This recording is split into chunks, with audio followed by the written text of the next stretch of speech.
वंदे पुरुषोत्तम।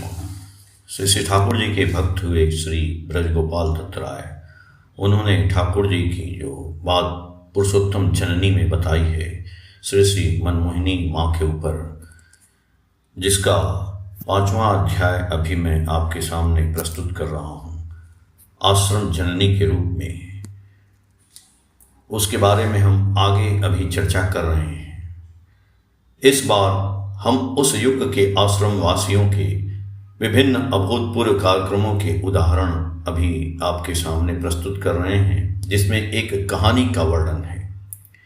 जैसे संघ के कार्य प्रतिष्ठानों के मकान के निर्माण के लिए श्री ठाकुर ने एक समय आश्रम वासियों द्वारा ईंटें बनवाने की व्यवस्था की थी। आश्रम के सामने पद्मा नदी के विस्तृत रेतीले तट पर सर्दियों के कुछ महीनों में जननी देवी ने आश्रमवासी बच्चों, बूढ़ों, युवाओं और स्त्री पुरुषों को साथ लेकर पूरी रात जाग कर जिस तरह इस विशाल महायज्ञ को संपन्न किया था, वह सचमुच एक अभूतपूर्व और विस्मयकारी बात है। आश्रमवासियों के उग्र कर्म, उत्साह व अपूर्व दृश्य आज भी आंखों के सामने साक्षात तैर उठता है। पद्मा के रेतीले तट के खुले मैदान में कहीं मिट्टी काटी जा रही है, कहीं कीचड़ मिट्टी का गारा तैयार किया जा रहा है। कुछ लोग उस गीली मिट्टी को ढोकर ईंट बनाने के स्थान पर ले जा रहे हैं, कुछ लोग उससे वहां ईंटें तैयार कर रहे हैं और कुछ लोग उन्हें परिसर में उचित तरीके से सजा कर रख रहे हैं। प्रतिदिन शाम से लेकर सुबह तक बिजली की रोशनी की सहायता से इसी तरह लगातार काम चलता रहा। प्रतिदिन की बनी ईंटें अगले दिन दोपहर की धूप में सुखाई जाती थी। इस प्रकार लंबे 3 महीनों में 2 विशाल भट्ठों में कई लाख ईंटें तैयार की गई।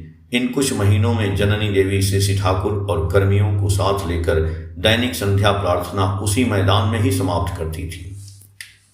प्रार्थना पाठ शुरू होते ही कर्मी कीचड़ से सने शरीर के साथ कोई कुदाल तो कोई खुरपी हाथ में लिए जो जहां जिस अवस्था में होता दौड़ कर आता और जननी देवी के साथ प्रार्थना सभा में शामिल हो जाता।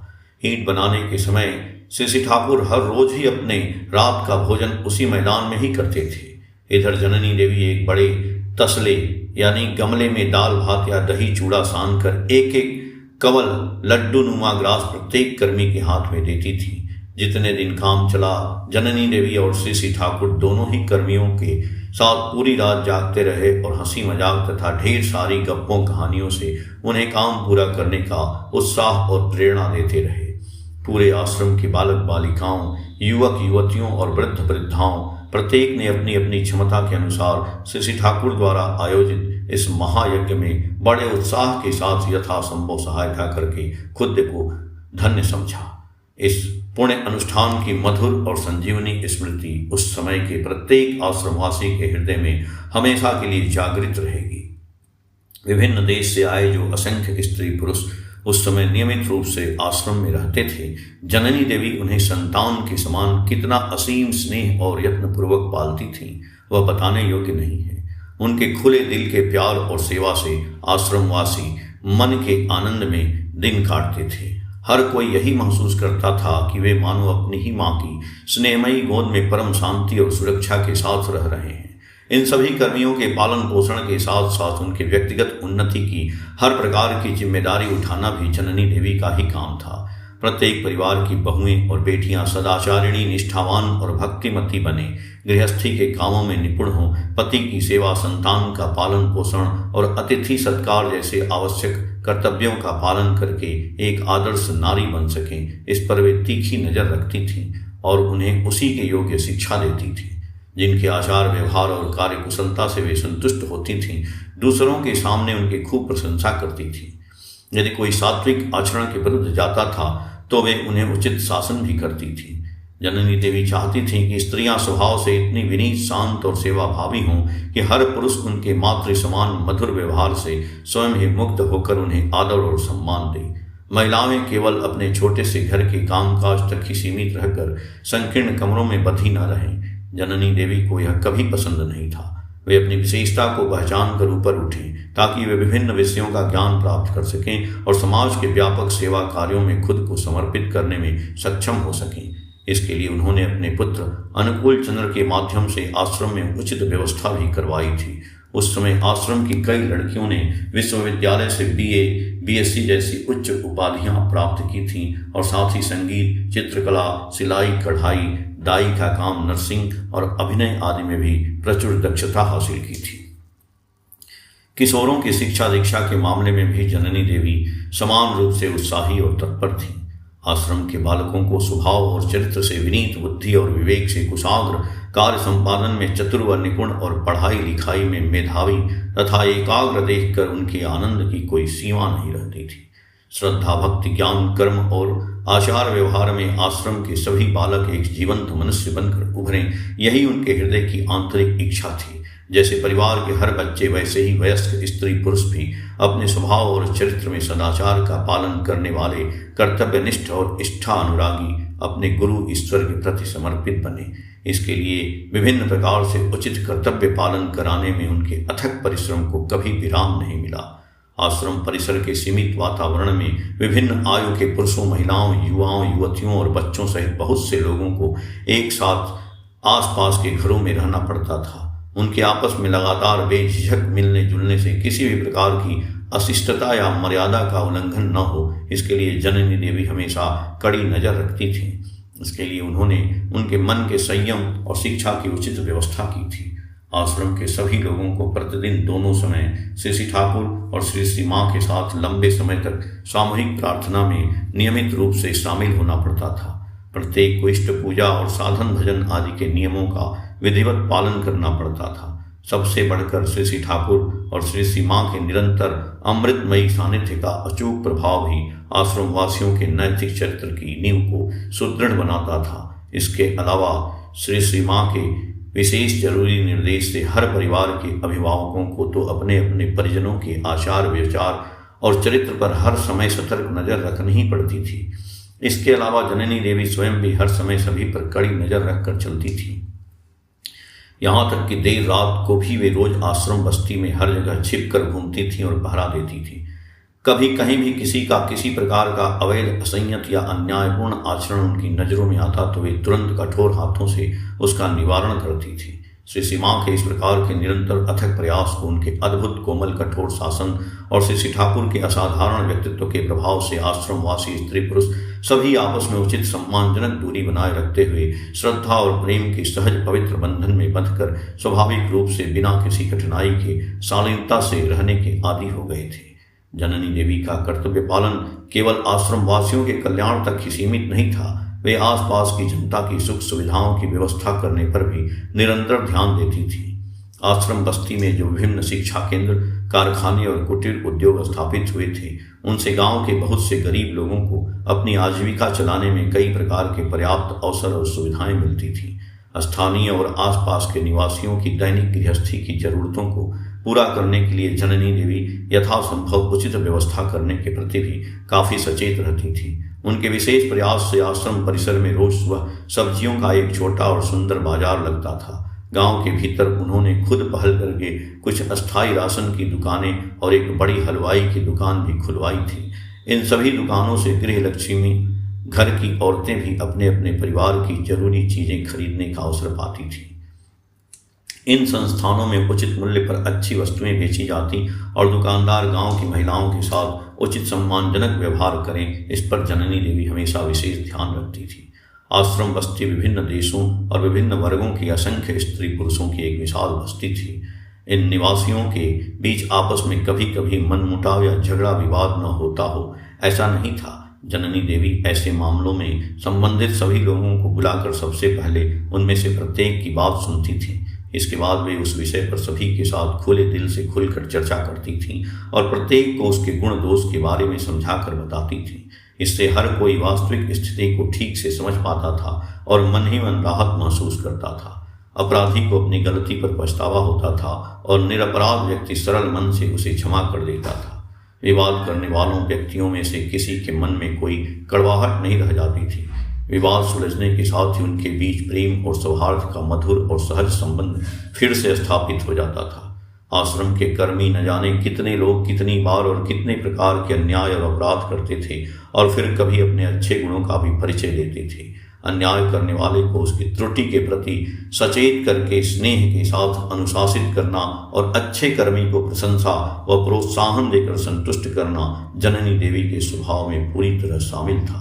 अपने मातृ सुलभ मधुर व्यवहार के गुणों के कारण आश्रम के सभी स्त्री पुरुषों पर उनका ऐसा सहज और स्वाभाविक प्रभाव आधिपत्य था कि कोई भी गलती काम करने वाला व्यक्ति, चाहे वह नया हो या पुराना, अशिक्षित हो या सुशिक्षित, ऊंचे पद पर हो या नीचे, किसी भी वर्ण, वंश या पद मर्यादा का क्यों न हो, आवश्यकता पड़ने पर उसे कठोरता से अनुशासित करने में वे कभी थोड़ा सा भी संकोच नहीं करती थी और न ही खुले दिल से उस पर अपना स्नेह बरसाने में कोई कसर छोड़ती थी। इस संबंध में उदाहरण के रूप में नीचे कुछ घटनाओं का उल्लेख किया जा रहा है। रंगून गवर्नमेंट हाई स्कूल के सहायक प्रधानाध्यापक संघ भ्राता योगेंद्र नाथ हालदार BA ने इस विषय में अपने जीवन की 2 घटनाओं का वर्णन किया है। याद आता है, एक दिन मैंने माँ को बिना बताए उनके कटहल के पेड़ से एक इचोड़ यानी कच्चा कटहल तोड़ लिया था। यह खबर जब माँ के पास पहुंची तो उन्होंने तुरंत मुझे बुलाकर कड़ी फटकार लगाते हुए मेरे गाल पर 2-3 हल्के थप्पड़ मार दिए। बिना बताए कटहल लेकर मैंने अपराध किया है, यह मन ही मन समझने के बाद भी मेरे विद्याभिमानी मन को माँ पर थोड़ा गुस्सा आया। थोड़ी देर बाद जब मैं घर गया तो देखकर हैरान रह गया कि माँ ने खुद ही 2 बड़े बड़े कच्चे कटहल मेरे निवास स्थान पर भिजवा दिए हैं। शाम को विनती प्रार्थना पाठ के समय माँ ने मुझे अपने पास बुलाया और कहा, देखो, पढ़े लिखे हो, बिना पूछे कोई चीज लेना ही अन्याय है, यह तो तुम निश्चित ही समझते हो। तुम लोग ही अगर ऐसा करोगे तो तुम्हें देखकर बाकी सब भी यही करने लगेंगे। उसका परिणाम क्या होगा कभी सोच कर देखा है? इसीलिए आज मैंने तुम्हें डांटा है। 2 कच्चे कटहल तुम्हारे घर भिजवा दिए हैं, मिल गए ना। यदि आगे कभी तुम्हारा कटहल खाने का मन करे तो मुझसे कह देना। उस दिन श्री माँ के आशीर्वाद की धारा में सराबोर होकर सचमुच में धन्य हो गया था। कई बार देखा गया है कि माँ किसी को विशेष अपराध के लिए कठोरता से डांटने पर मजबूर हो जाती थी, तब उनका रूप अत्यंत कठोर हो जाता था। उनकी आंखों में देखने की हिम्मत भला किसमें थी, पर अगले ही पल वे खुद रोकर व्याकुल हो जाती थीं। वह एक अद्भुत दृश्य होता था। और एक दिन की घटना है। चैत्र महीने का आखिरी दिन था। दोपहर के करीब 1 या 2 बजे होंगे। धूप की भीषण गर्मी के सामने का विशाल पद्मा नदी का तट आग की तरह तप्त हो उठा था। ऐसा लग रहा था मानो हवा में आग लग गई हो। कभी कभी आग की 1-2 लपटें आकर आश्रम के बांध पर टकरा रही थीं। आकाश और हवा में सामने के रेतीले पद्मा तट पर मानो नटराज अग्नि देवता का एक नग्न नृत्य चल रहा था। मैं पद्मा नदी के किनारे से श्री ठाकुर के पूज्य पिताजी की कुटिया के बरामदे में एक चटाई बिछाकर थोड़ा आराम करने ही वाला था कि तभी माँ ने आकर मुझे वहां सोने से मना कर दिया। डांट खाकर मैं अपने मित्र श्रीश चंद्र सेन के छोटे से घर में लौट आया। माँ पर मुझे बहुत गुस्सा आया। थोड़ा सा भी दया ममता उनके भीतर नहीं है। पूरा दिन मैं माँ से दूरी बनाकर चलता रहा। उसके अगले दिन 1 वैशाख था। डिस्पेंसरी औषधालय में बही खाता पूजन का उत्सव था। डॉक्टर प्यारी मोहन नंदी, कंपाउंडर श्री भगीरथ सरकार और आश्रम के सभी कर्मियों ने मिलकर औषधालय के सामने के दरवाजे, खिड़कियां, बरामदा और सामने के आंगन अत्यंत सुंदर ढंग से सजाए थे। शाम होते ही बत्तियां जल उठी। वही खाता पूजन संपन्न करके मैंने पूरे दिल से श्री ठाकुर को नववर्ष का प्रणाम किया, लेकिन अत्यधिक अभिमान के कारण मैं माँ की कुटिया की ओर नहीं बढ़ा। सभी लोग परम भक्ति के साथ जननी देवी को प्रणाम कर रहे थे और वे आनंद पूर्वक हंसते हंसते नववर्ष के उपलक्ष्य में उन सभी को मुट्ठी भर भर कर रसगुल्ले बांट रही थी। न जाने पर मैं रसगुल्लों से वंचित रह जाता और जाने पर मेरा आत्मघाती अभिमान आहत होता। अंत में दुष्ट मैं अहंकार की ही जीत हुई। मैं जो जननी देवी से दूरी बनाकर चल रहा था, इस बात पर उन्होंने ध्यान दिया था। उन्होंने मुझे बुलवा भेजा। लज्जा और पश्चाताप से मेरी दोनों आंखों से आंसू बहने लगे। मैंने वह काम बिल्कुल अच्छा नहीं किया था। माँ के प्रति मेरा वह अभिमान सर्वथा अनुचित था। मैंने पास जाकर भूमि पर गिरकर माँ को प्रणाम किया। तब तक मेरी आंखों के आंसू पूरी तरह सूखे नहीं थे। श्री सीमा ने सब कुछ देख लिया और कम से कम 1 दर्जन रसगुल्ले मेरे हाथ में देते हुए कहा, खाओ दुष्ट लड़के, माँ पर अभिमान करना क्या अच्छी बात है। वह देखो, उस बरामदे में आज सुबह ग्रहणाचार्य आकर पूजा अर्चन करके गए हैं। जैसे प्रत्येक व्रत या पूजा से पहले व्रती को संयम का पालन करना पड़ता है, वैसे ही जिस स्थान पर पूजा पाठ आदि करने का नियम निश्चित है, उस स्थान की पवित्रता बनाए रखना भी आवश्यक है। इसीलिए कल मैंने तुम्हें वहां सोने से मना किया था, समझे। माँ के भीतर के उस कोमल रूप का गहरा परिचय पाकर उस दिन मैं सचमुच मुग्ध हो गया था और खुद को धन्य महसूस कर रहा था। जननी देवी के शासन की एक और घटना बताता हूँ। तपोवन विद्यालय के शिक्षक इष्टभ्राता रत्नेश्वर दास गुप्ता बीएससी थोड़े उदासीन स्वभाव के व्यक्ति थे। उनकी पत्नी के संतान प्रसव बच्चे के जन्म के बाद उस दिन उनकी अशुद्धि की अवधि समाप्त हुई थी। गृहिणी प्रसूति गृह सोहर घर से बाहर निकलकर स्नान आदि करके शुद्ध हो चुकी थी, लेकिन वह प्रसूति कक्ष अभी तक हटाया नहीं गया था। बांस के खंभों, टट्टर यानी चटाई की दीवारों और छप्पर से कुछ दिनों के लिए उसे अस्थायी रूप से बनाया गया था, जिसे तुरंत हटाना आवश्यक था। परंतु घर के स्वामी रत्नेश्वर का उस पर बिल्कुल भी ध्यान नहीं था। यह खबर जननी देवी तक पहुंची। उस दिन दोपहर के समय रत्नेश्वर जननी देवी की कुटिया के सामने से होकर पद्मा नदी में स्नान करने जा रहे थे। उन्हें देखते ही जननी देवी ने ऊंची आवाज में पुकार कर पूछा, क्यों रत्नेश्वर, तुम्हारा प्रसूति कक्ष आतुर घर तोड़ा गया या नहीं? रत्नेश्वर ने अपने स्वाभाविक बेपरवाह अंदाज में उत्तर दिया, माँ, मुझे तो इसके बारे में कुछ नहीं पता। उत्तर सुनकर जननी देवी क्रोध से आग बबूला हो गई और रत्नेश्वर से बोली, वाह, बहुत बढ़िया बात है। बच्चा तुम्हारा हुआ है और तुम्हें पता नहीं। तुम्हारे घर का प्रसूति कक्ष तोड़ने के लिए क्या पड़ोस के लोग आएंगे? तुम्हारा प्रसूति कक्ष तोड़ने के लिए क्या दूसरा कोई आएगा? जननी देवी की इस तीखी और कठोर फटकार से रत्नेश्वर की आंखें खुल गईं। वे अत्यधिक लज्जित होकर तुरंत दौड़ते हुए घर गए और उस प्रसूति कक्ष को खुद ही जल्दी जल्दी हटाकर उस स्थान को गोबर के पानी से लीप कर शुद्ध किया। चुनीलाल चौधरी की बात इस प्रसंग में मैं आगे कहानी के रूप में वर्णन कर रहा हूँ। हम तब कलकत्ता के स्कॉट्स लेन में रहते थे। माँ आश्रम से कलकत्ता आई थी। इसी स्कॉट्स लेन के घर पर एक सुबह उन्होंने मुझसे कहा, रिक्शा बुलाओ, गंगा स्नान करने जाएंगे। माँ का आदेश सुनकर मैं तो खुशी से फूला न समाया। दौड़ कर गया और 2 रिक्शे बुला लाया। माँ ने पूछा, 2 रिक्शे क्यों? मैंने निवेदन किया, एक पर आप जाएंगी और दूसरे पर मैं आपके पीछे पीछे जाऊंगा। माँ ने भौहें से उड़कर कहा, मेरे पैरों के पास बैठकर जाने में क्या तुम्हारा मान घट जाएगा? पैसे बहुत ज्यादा हो गए हैं क्या? माँ की यह बात सुनकर मैं शर्म के मारे हक्का बक्का रह गया। बस हाथ जोड़कर कहा, आपके चरणों के पास बैठकर जाना तो मेरा परम सौभाग्य है, लेकिन आपके पैर फैलाने में कष्ट होगा, यही सोचकर मैंने दूसरा रिक्शा बुलाया था।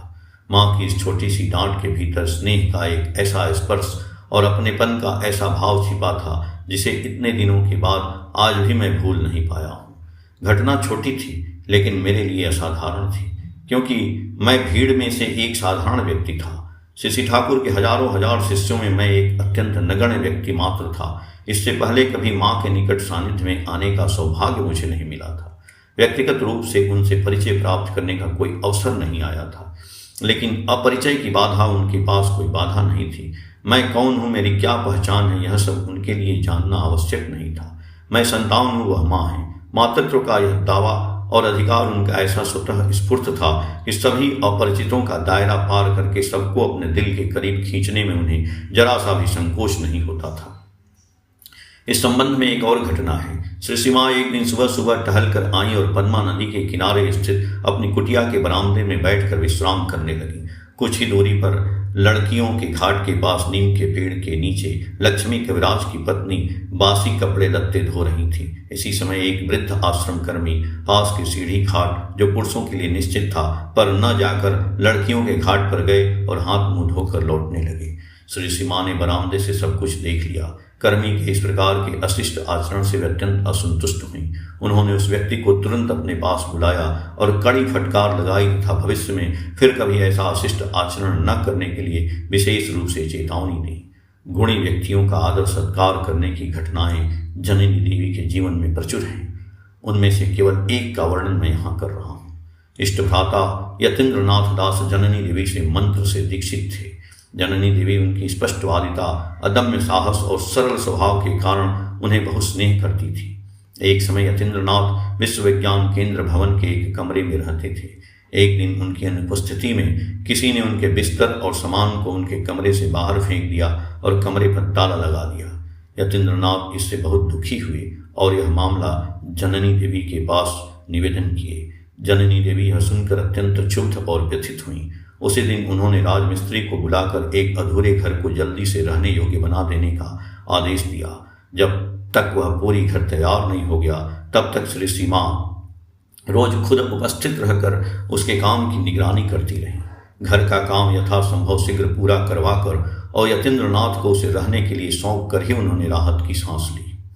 यह कहने की आवश्यकता नहीं है कि इस कुकृत्य को करने वाले व्यक्ति का भी उन्होंने पता लगा लिया और उसे उचित दंड दिया।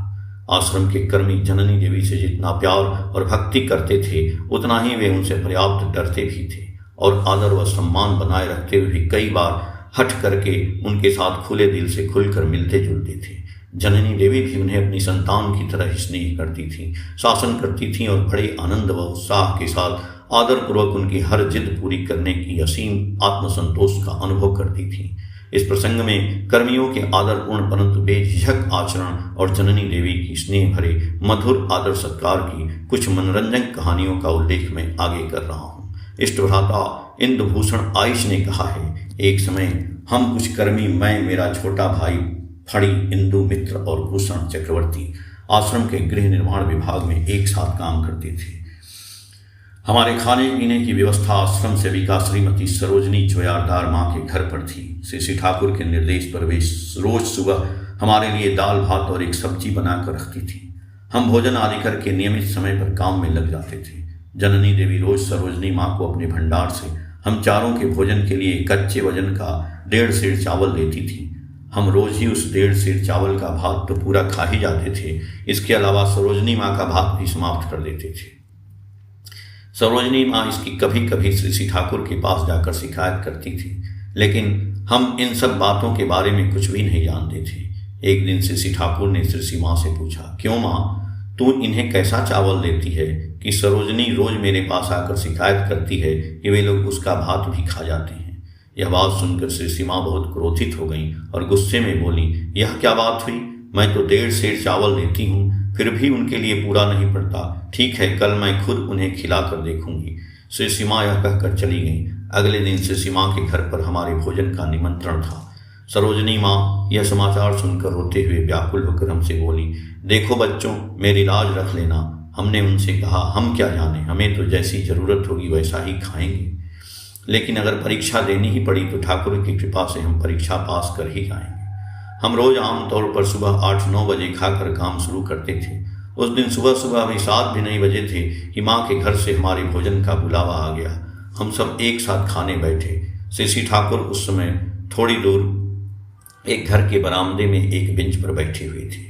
जिस महिला ने उस दिन हमारे लिए श्री माँ के घर पर रसोई बनाई थी, उनसे पता चला कि हमारे लिए उस दिन 2 सेर चावल का भात और उसके साथ दाल तथा हरी सब्जियों का काफ़ी अच्छा प्रबंध किया गया है। हम चारों ने खाना शुरू किया। जब हम पकाया हुआ सारा सामान पूरी तरह समाप्त कर चुके थे, उसी समय श्री माँ ने आकर पूछा, क्यों रे, कैसा खाया? हमारे अगुआ भूषणदा ने कहा, वह तो बहुत अच्छा खाया माँ, रसोई बहुत अच्छी बनी है। माँ ने पूछा, पेट भर खाया न? इसके उत्तर में भूषणदा ने सिर खुजलाते हुए कहा, हाँ, वह तो एक तरह से हो ही गया। माँ ने पूछा, कुछ और लोगे? भूषणदा बोले, तब तो बहुत अच्छा होगा। श्री माँ ने तब रसोइया माँ से कहा, कल का जो श्री हजूर महाराज के भोग का प्रसाद रखा है वही लाकर इन्हें दे दो। उन माँ ने तब एक बहुत बड़े कटोरे में भरकर खीर, पायस और 15-20 पूरियां लूची लाकर हमारे पत्तलों में बांट दी। हमने उसका भी पूरी तरह सदुपयोग किया। मेरी हालत तब खराब हो चुकी थी। भोजन मेरे गले तक भर आया था। अगर मैं वहाँ थोड़ी देर और बैठता तो शायद उल्टी ही कर देता, लेकिन जब तक सब न उठें तब तक मैं भी नहीं उठ सकता था। श्री माँ ने इस बार पूछा, क्यों रे, अब हुआ? बेपरवाह भूषणदा बोले, पेट तो बहुत भर गया माँ, क्या और 2 चूड़ा खागड़ा, एक प्रकार का सूखा पकवान, शक्करपारा नहीं है माँ? यह बात सुनते ही माँ गुस्से से आग बबूला हो गई। जितना हो सके उतना ठूस ठूस कर खाना, ऐसा मैंने कभी न देखा है न सुना है। उठो सब शैतानों, अब यहाँ से, कहते हुए गुस्से से बड़बड़ाती हुई वहाँ से चली गई। जूठा स्थान साफ करके हम भी जितनी जल्दी हो सका वहाँ से 9-2-11 हो गए। हमारा खाना देखने के लिए उस दिन आश्रम के बहुत से बड़े भाई, दादा और माताएं उपस्थित थीं। हमारी यह हरकत देखकर सब हंसने लगे। श्री ठाकुर भी थोड़ी दूर बैठकर मुंह दबाकर हंसे बिना नहीं रह सके। जो भी हो, हम तो बच गए। सरोजनी माँ भी बच गई, क्योंकि उसके बाद से हमारे चावल का कोटा बढ़ गया। कच्चे 1.5 सेर के स्थान पर पक्का 2 सेर चावल मंजूर हो गया। अगले दिन श्री माँ से सामना होने पर उन्होंने मुस्कुराते हुए चेहरे से मुझसे पूछा, क्यों रे कालू, तुम लोगों ने कल इतना कैसे खाया? मैंने कहा, क्या वह हमने खाया है माँ? हमारे भीतर जो राक्षस था उसी ने खाया है। मेरी बात सुनकर श्री सीमा हंसते हंसते लोटपोट हो गई। जय गुरु। आगे इसी पाठ का अगला भाग मैं आपके सामने अगले वीडियो में प्रस्तुत करूंगा। तब के लिए धन्यवाद। जय गुरु।